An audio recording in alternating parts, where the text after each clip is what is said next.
Jeb and Orlin discover something buried in the ice. The Puff Mk2 makes its inaugural flight, and I try to puzzle out why the Kraken loves this probe so much. All of this and more coming up right now. Hello everyone, I'm just checking out here what's coming up. Oh, I gotta recover Kamsi soon. Okay. Nah, that contract to have Kamsi up there to fix the airlock is coming up. That is cool. Okay. Where is that contract? Yep, he's almost done. You can see the time here. Yep, so that's ready. So the airlock has been repaired. I gotta get Kamsi back down to the surface. Good. Let's get till Jeb is ready. But the issue is, of course, I do have in reserve, this is a Puff Mk2, that's the old hingy winged Puff, but I'm only a day away from having another Puff Mk2, the Puff Mk2 that we saw redesigning. Yeah, that's what we're going to do. And then we'll get Kamsi down, maybe do a bit of a crew rotation. Got to figure this out because I got contracts all over the place. But in the meantime, I do have an available pilot coming up. So, Panther, launch. Alright, we are off. This might be the last mission for the Panther Mk2. I don't know. I don't have any immediate other use for it. We are almost done this freaking contract, finally, to do these geological study of Kerbin. We've done a whole lot of biomes, and the one we've got left is the northern ice shelf. So I'm just going to head straight north. It's a pretty easy biome to find, but even though it's a pretty easy biome to find, I do have my little ScanSat mini biome map over here on the side, so we'll see it coming. When we get there, we got to land, and we've got to do a surface sample. We'll also do crew reports, because I think this is the last biome that I've yet to land in, so we'll have all kinds of science on which to collect. We also have the wing experiment that's set up. The wing experiment collects science while at an altitude of under 6 kilometers while flying. And I think the northern ice shelf is the last place we got to do the wing experiment. We're not talking a lot of science with all of this kind of stuff, but the completionist in me just wants to get it done anyway. And, well, Jebediah is now available. He was my only pilot available. As soon as he became available, into the plane he went. And our only scientist on the surface right now is Orlin. We do have a new scientist coming up, thanks to our space camp that we finished off a couple of episodes ago, but she is still recovering, and she'll be ready in just over a day. Got a lot of people coming online over the next day or so. There we go. We are starting it up, and it's always the atmospheric scan that takes the longest, 15 minutes. So all we got to do is fly around, keep it under 6 kilometers altitude. 6 kilometers on that altitude, and once it's all done, we'll land, collect ourselves a surface sample. We'll also, of course, do an EVA report round down there and collect whatever other science there is available. Should be temperature scans and stuff like that too. And I am just noticing, let's give myself a bit more throttle. ScanSat, I think it's the biome scanner that marks anomalies for you. And I believe I do see an anomaly up here that is still on the northern ice caps. So what I think I might do is head straight for it. We are closing in on this anomaly here. So Jeb's going to dive down. We're going to do a little survey. We're going to check out what this is all about. We have an unknown object appearing on our biome scan. Oh, I think I see something. Something here buried in the ice. Not sure what that is. Jebediah, I think this warrants a further investigation, though. Absolutely. Let's put her down. Now we are in the northern ice shelf, which is where we need to be for this contract. So really that should take precedence. But our curiosity has been piqued. Alright, let's just stop right here. And we're definitely going to have to go for an investigation. Let's get over to that anomaly. Oh, yes, we are coming into view here. We have discovered a vessel of unknown origin. Ooh. Curiouser and curiouser. I think I've seen this in a movie. I'm not talking about Captain America.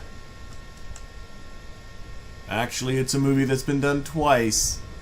And both of them came to very, very sticky ends.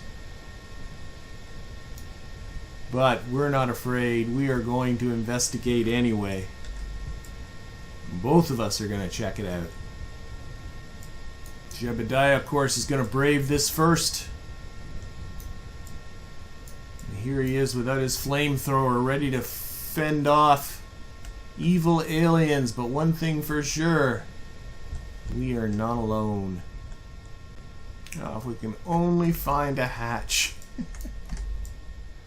So what this is going to have to forever remain a mystery.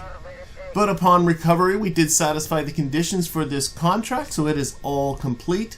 And before we get on to our next mission, there's something else though I want to show you. Okay, I'm just here in the tracking station. I'm going to turn on some magnetic fields here. So there's 1, 2... Oh, you can't put them all on. Okay. 0, 0 just... Oh, there they all are. Okay. 0 is what toggles them all on and off. So, these are all the magnetic fields added on by Kerbalism and their radiation belts. So we have an inner belt here, an outer belt here, and then the outside of the magnetic sphere. Once you're outside of the magnetosphere, you're in the solar radiation of the sun. And reason why I'm looking at that is if I go to our little science archive window, in particular, what I'm looking at is the magnetometer report. There we are here. That we can collect science, like you can think of each of these regions as kind of magnetic biomes, as it were. So if I look here, for instance, where it says space low, we have space low global. We have, that's outside of any of these shells. Space low inner belt. This is the inner belt. Let me zoom in here. This is the inner belt right in there. Space low outer belt. The outer belt is this zone here. And space low magnetosphere, which is this zone here. And then also if a solar storm hits, you can be collecting science as well. The magnetometer report takes 7 days to collect a report. So what I'm thinking about is putting in probes that are going to travel through. Now you might be wondering, wait a minute, space low, you got to stay under, what is it, 250 kilometers around Kerbin, and that is 100% true. But if you notice, see how the belts, they come in at the poles. See how that works? So my plan here is to put a satellite into a polar orbit in low space. It'll be crossing both the inner and the outer belts, and I'll leave that there collecting that low space science. And then I'm going to get a second satellite, and I think I'll put it actually in a bit of an inclined orbit. You can see here that the magnetic field is at a bit of a tilt to the poles, just like Earth's magnetic field is.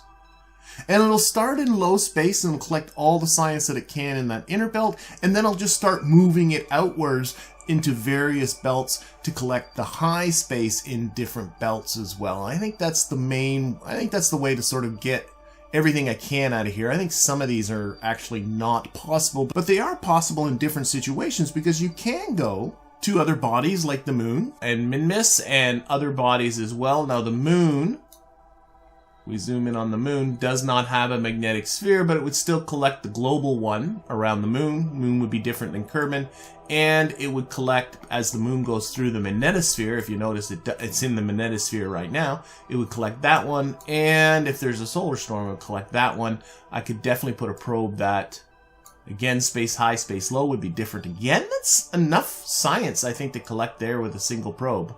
And then do the same around Minmus. Minmus also doesn't have a magnetic sphere.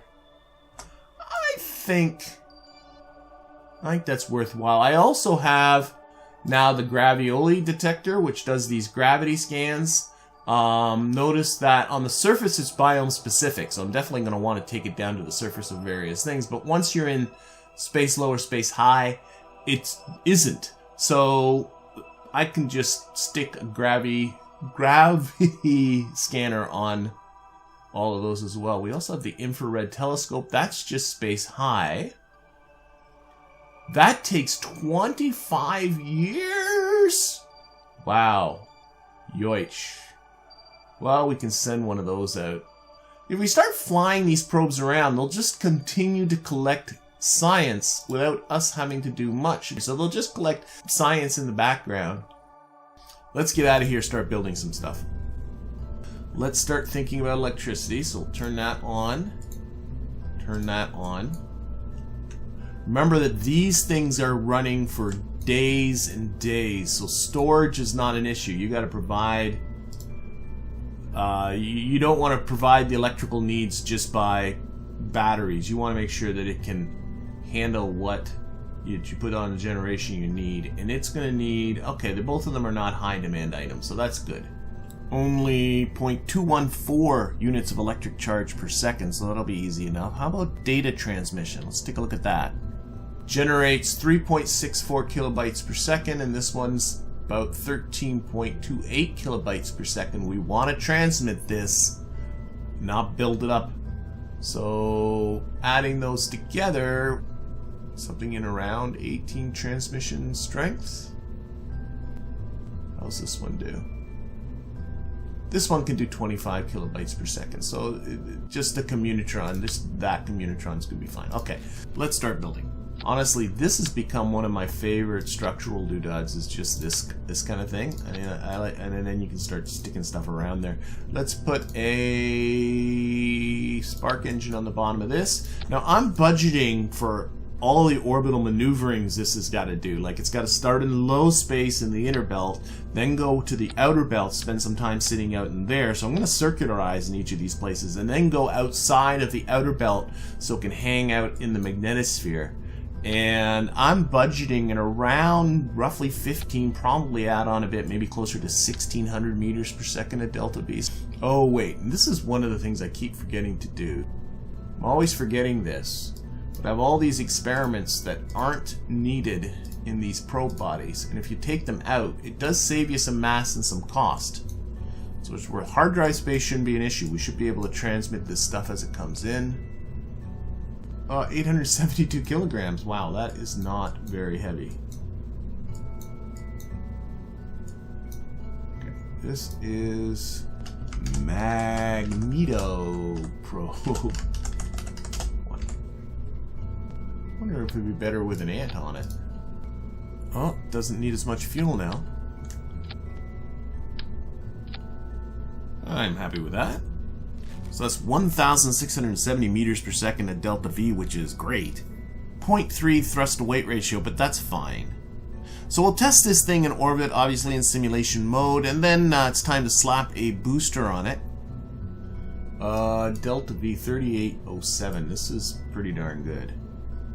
Something that's been suggested by a viewer, and what I've been doing a lot of is, if you see tucked in here, is a probe core with a couple of batteries, and the sole purpose of this probe core is because this central core gets dumped after we've achieved an orbit. I spin this around. I usually don't show it because it's boring. I spin this around and burn the other way, but what I'm thinking of is, what if I potentially simply lost this bit completely? That saves some costs for sure. And add on some separatrons. So what I'm going to do, let's remove this, and have some backwards separatrons that simply just put on enough separatrons to do this for you. So what I'm going to do is I'm going to select this as the root part. Let's delete the fairing. Let's remove this whole business. And let's take out like almost all the fuel. We'll pretend we're, we've done our insertion. Fuel's almost completely spent. There we are. 650. No, there's usually way. I find I usually have a few hundred. Yeah, there we go. 350. Let's go with that. So if I add some Separatrons and put them on their own stage here at the bottom, there we go. Kerbal Engineer's telling me that's 58 meters per second. About 60 meters per second would absolutely easily deorbit. So that should do it. To be quite frank, that should easily do it. So what I can do is take these Separatrons. See if I can just tuck them in here. We'll definitely give this a test. We'll see how it works. Okay. And now what I can do is I can put everything else back together, but those Separatrons will do the deorbiting as long as we put the Separatrons and stage them at the same time we deploy our payload. That saves me a bit of weight. More importantly, it saves me cost. This now has 39, like tons of Delta V, so we'll take out some fuel from the top stage. But if this all works, I might start retrofitting all my boosters using this idea. But with Kerbal construction time, this is going to take 8 days to build, so I'm going to wait until this comes up in a future episode, at which point you'll get to see how well this works. Right now I want to see what else is coming up. Oh, we got a Puff done in just under 4 hours. Oh, we got pilots coming up in less than an hour. Alright. This is all going to be awesome. Yep, let's do it. I want to think about who's going to go on here. I've got tons of people available. What do I got for contracts? Oh, my high resolution resource scan of the moon is done. That is awesome. Let's take a look at that. And we got to toggle on resources. Now, is that under math type? I don't think it is. Look at that biome scan of the moon. Isn't that beautiful? Okay. Toggle on a resource overlay. That's this. I think what this is telling me is we do not have much in the way of resources. I think I need to increase the cutoff, or decrease the cutoff. There we go. There's our resource cutoff. So what resource is this at? That's for ore, and then alumina. Again, not much in the, well, a little bit up around here. This is so cool. And at the poles too, you can see it. We have exotic materials. I'm not entirely sure what, oh my gosh. I could spend a lot of time playing with this. Look at all this stuff. Water on the moon. Yeah, it's at the poles. That makes sense too in the polar crater. Okay, but we're not, let's turn that off. Very, very cool, but something for the future, something for the now is who's going to go aboard the Puff Mk2. And we're off with our new Puff Mk2. You saw me designing this last episode. So this is the one where we get to now put it to a test. It's an inaugural mission, and our pilot for our inaugural mission is Colonel Theomon Kerman. And Colonel Theomon, I was a little bit surprised by this. Level 1, only experience he ever got is from training.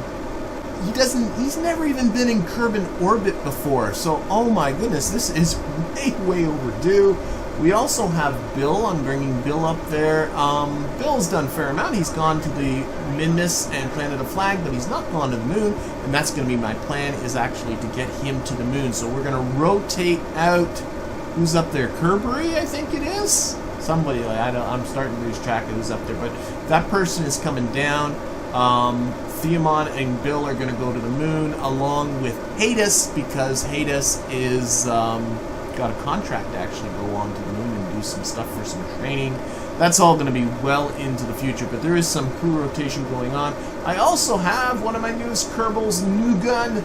New Gun came from that space camp that we held. I actually have started a contract for another space camp. We're going to do that again. I thought it was a lot of fun.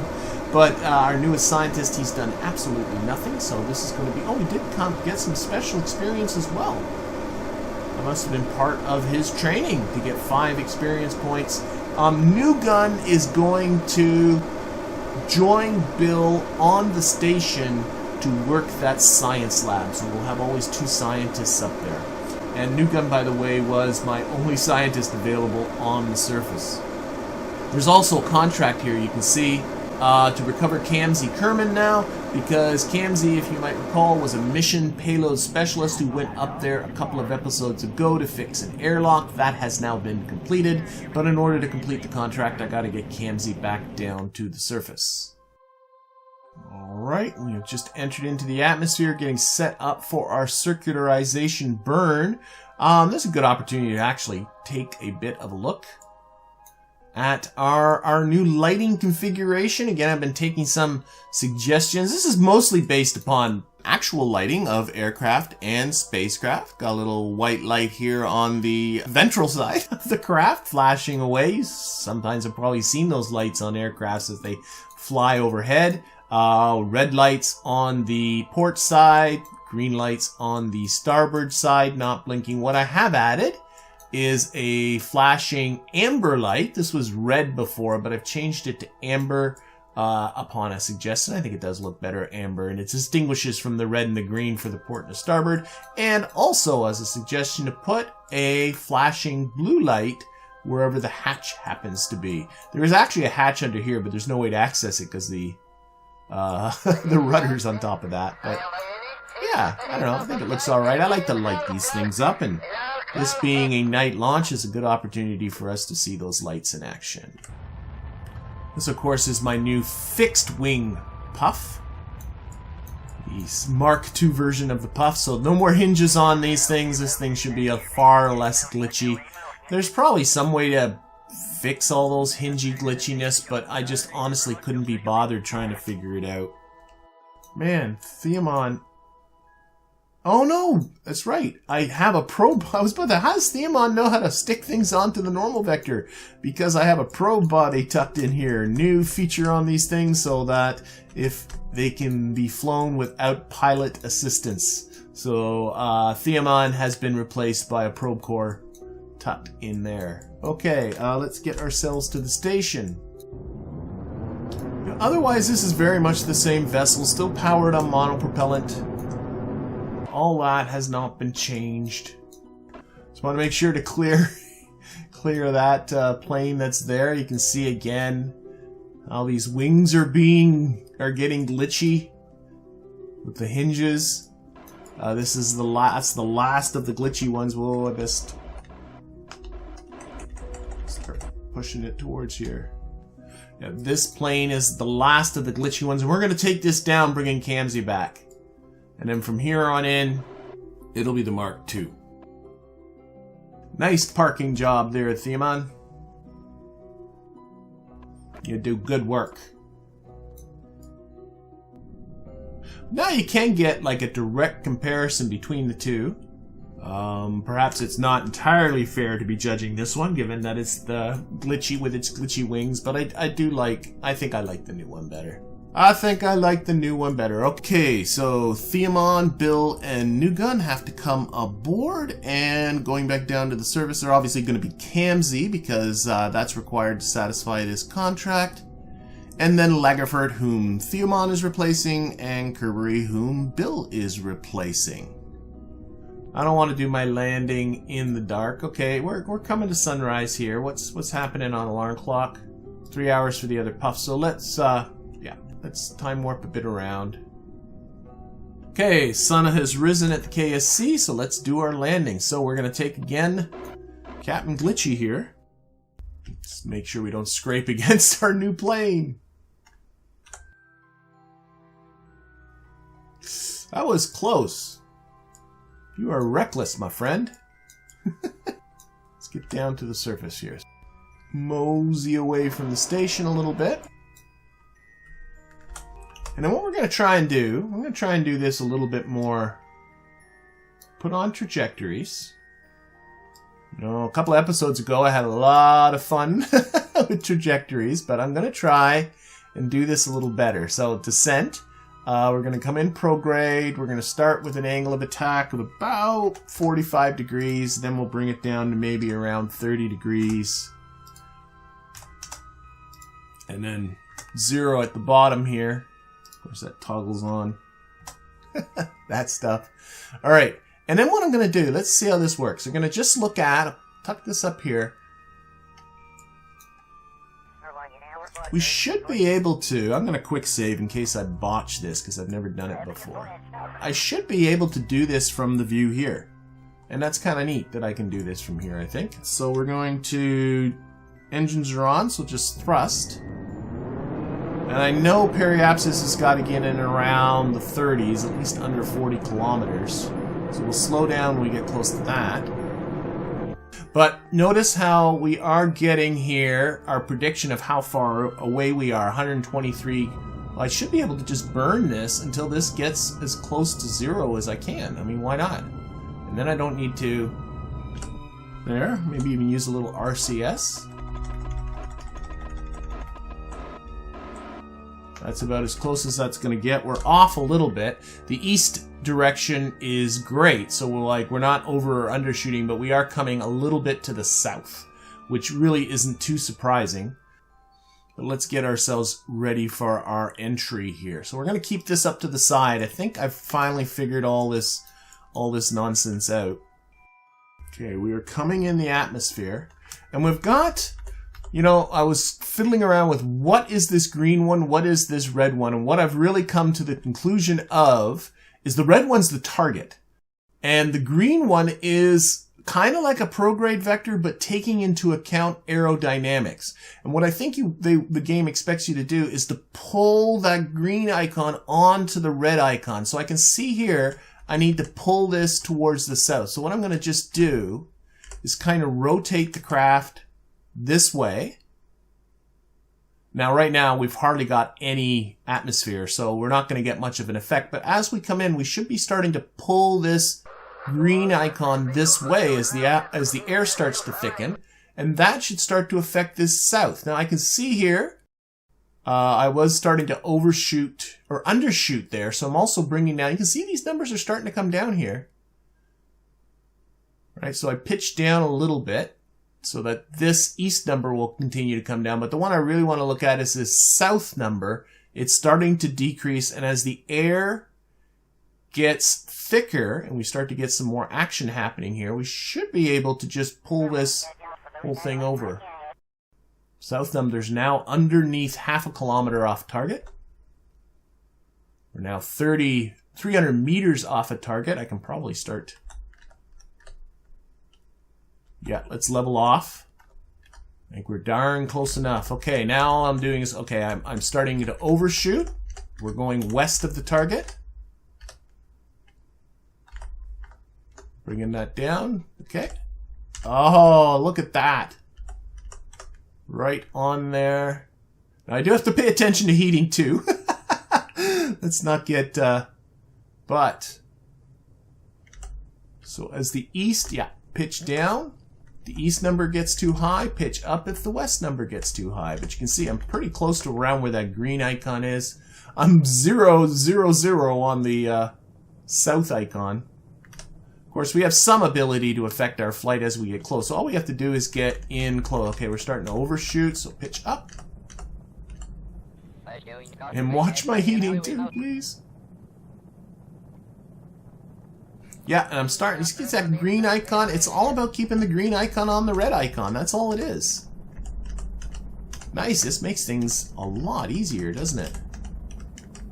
Push down a little bit too far. Very subtle changes make quite a difference. And we'll see how we do. See if we can put it right onto the runway without any silly shenanigans. I'm going to be honest, I think I kind of want to make this undershoot now. I think I want to stall this out.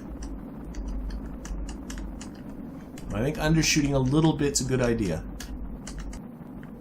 So that we can just drop down and then level off onto the runway. So I'm actually deliberately undershooting now. You see we're pretty high.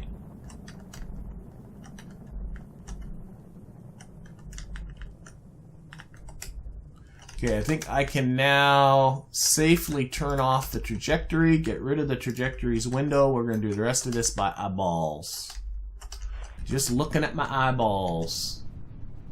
You know, if we just lock that on prograde, that might actually be a little easier for now. Let's just drop.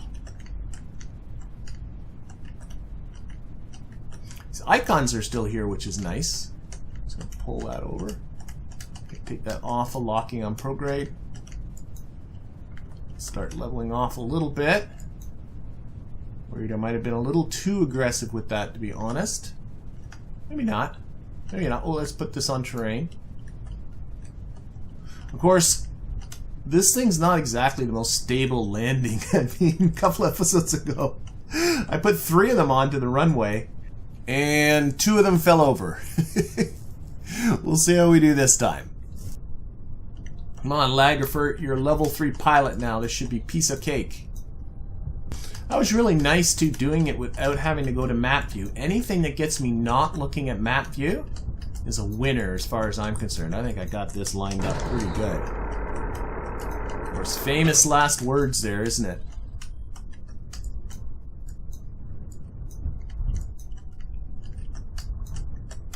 Okay. More this way. Watch your speed. Come back this way. Yeah, next time don't... Well, I don't know. This is looking... I like it. I'm not quite lined up super great with the runway, but... Pitch up. Pitch up.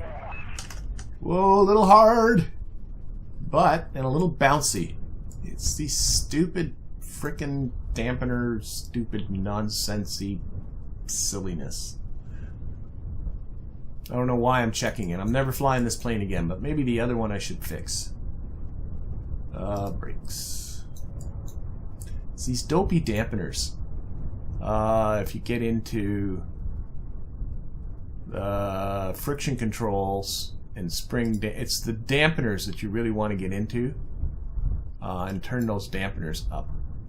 Really, that's what does it. Anyway, that was awesome. And again, we're going to just recover this normal like, not going into the. We're not reusing it. That should be the last glitchy descent with those glitchy wings. But that should be a contract complete. It is. Nice. Hooray, the crew of the Kerbin station will no longer have to live without whatever the airlock provides. Well, I think we know what the airlock does.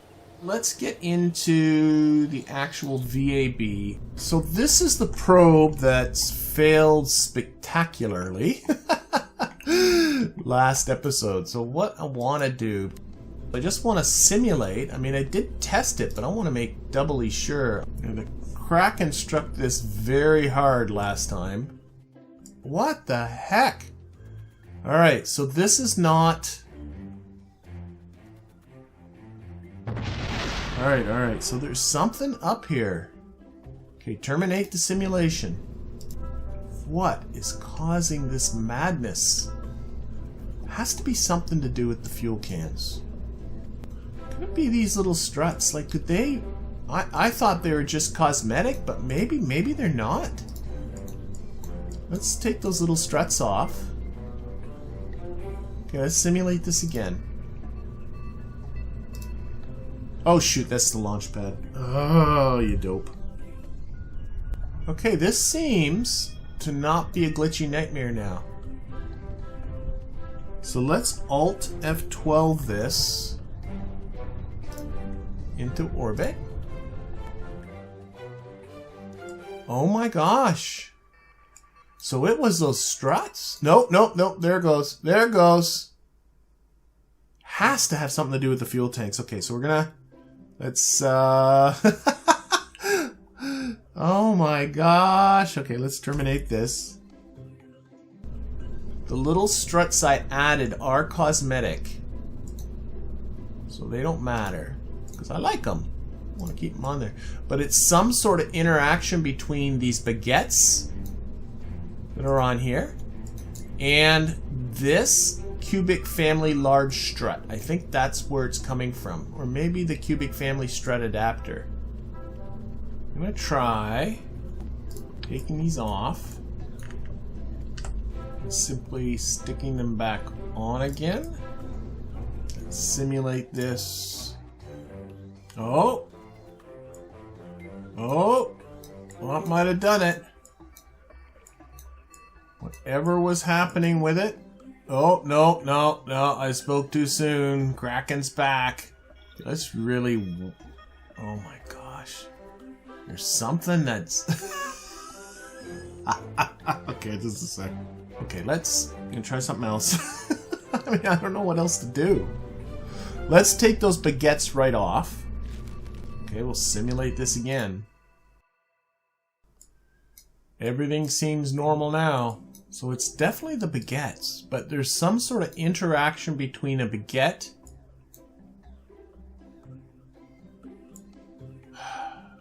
Okay, so this is fine now. Absolutely. Okay, terminate the simulation. Let's see if we can figure this out.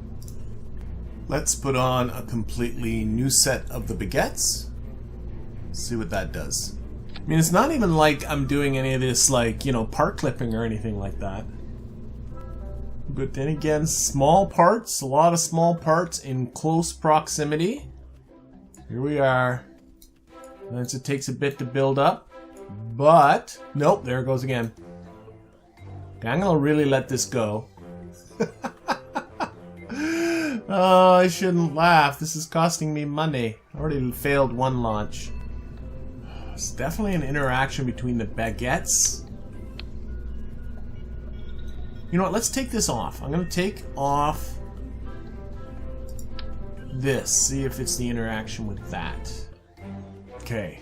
Did removal of that little strut on the bottom fix this? So that could be where the interaction's happening. Not so much with this central core, but with that little piece that was at the bottom. This seems like it's doing fine now, doesn't it? Yep. We can flip it around. Okay. Then I think I know what I'm going to do. What I'm going to do is get back into structural. I'm going to take just the old cubic strut. Our old favorite. We're going to stick you into here. Just to give a smidge more length, we're going to take that adapter, but now you see the adapter's not touching the fuel tanks like it was before. Same engine on the bottom. Was a spark on the bottom here. Like that. So that is 2,157 meters per second at delta V. That addition took off 2 meters per second at delta V. I'm sure I can afford it. An extra what? I think it's a kilogram, or yeah, I think it's a kilogram of mass.